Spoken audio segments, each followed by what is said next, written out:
Hello students, welcome to अभिलक्ष्य academy. अभिलक्ष्य academy में आप सभी का स्वागत है और आज की वीडियो में हम यहाँ पर डिस्कस करेंगे एसएससी एमटीएस 2024 के बारे में, जो कि आपका 7 मई 2024 को नोटिफिकेशन आउट होने वाला था, लेकिन इलेक्शंस की वजह से कुछ डेट पोस्टपोन हो गई है।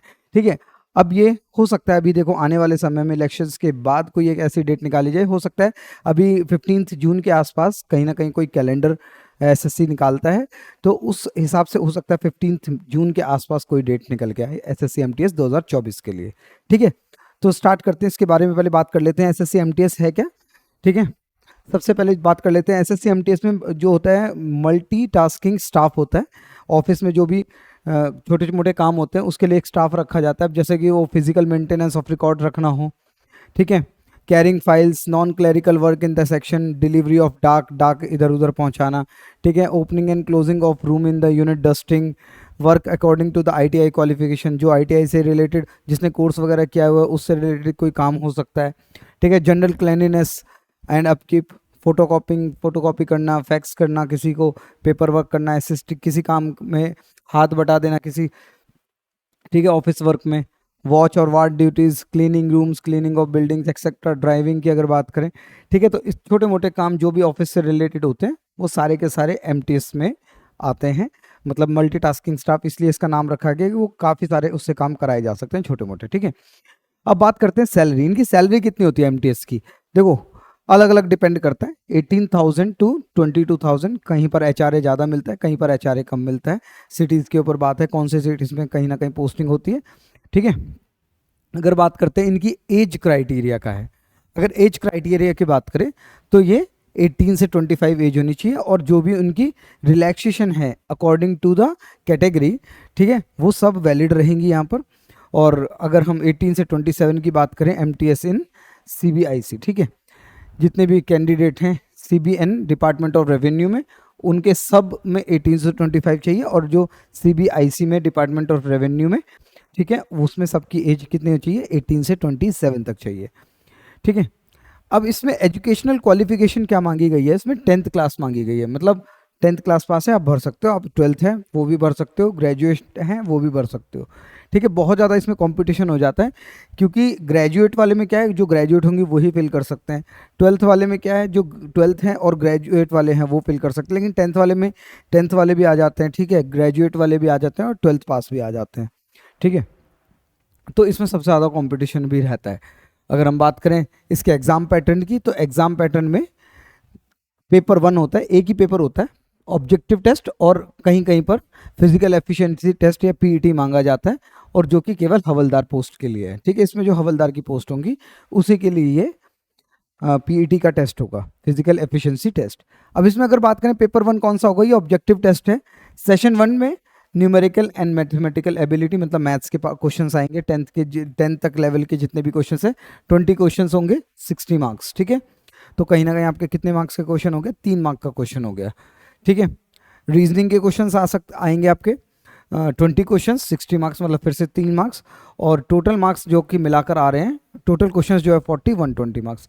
कितना टाइम है आपके पास, 45 मिनट्स, मतलब 40 क्वेश्चंस करने के लिए आपके पास कितना टाइम है, 45 मिनट, मतलब 1 मिनट से कुछ लगभग ज़्यादा। और सेशन 2 में आ जाता है आपका जनरल अवेयरनेस और इंग्लिश कॉम्प्रिहेंशन। इसमें 25-25 क्वेश्चन है, 3-3 नंबर के क्वेश्चन है, यहाँ पर भी 150। तो टोटल आप देखा जाए तो 270 मार्क्स का पेपर होगा, और 45 और 45 90 मिनट्स। ठीक है, 270 मार्क्स का क्वेश्चन पेपर होगा, 90 मिनट्स का। ठीक है, 90 मिनट्स का पेपर होगा, और ये एक ही पेपर होगा। आप इसमें क्लियर करोगे तो मेरिट के हिसाब से जितनी पोस्ट जितनी भी निकलेंगी उसमें आपको अलॉट कर दी जाएंगी। ठीक है, आगे अगर बात करें मैथ्स के सिलेबस की, मैथ्स के सिलेबस में 10th तक जो भी आपने पढ़ा है, जैसे integers and whole number, HCF, LCM, decimal and fraction, relationship between numbers, fundamental arithmetic operation, BODMAS, percentage, ratio, proportion, work and time, direct and inverse proportion. ठीक है, direct and inverse proportion, okay, 2 बार लिख दिया है। Averages, simple interest, compound interest भी होगा।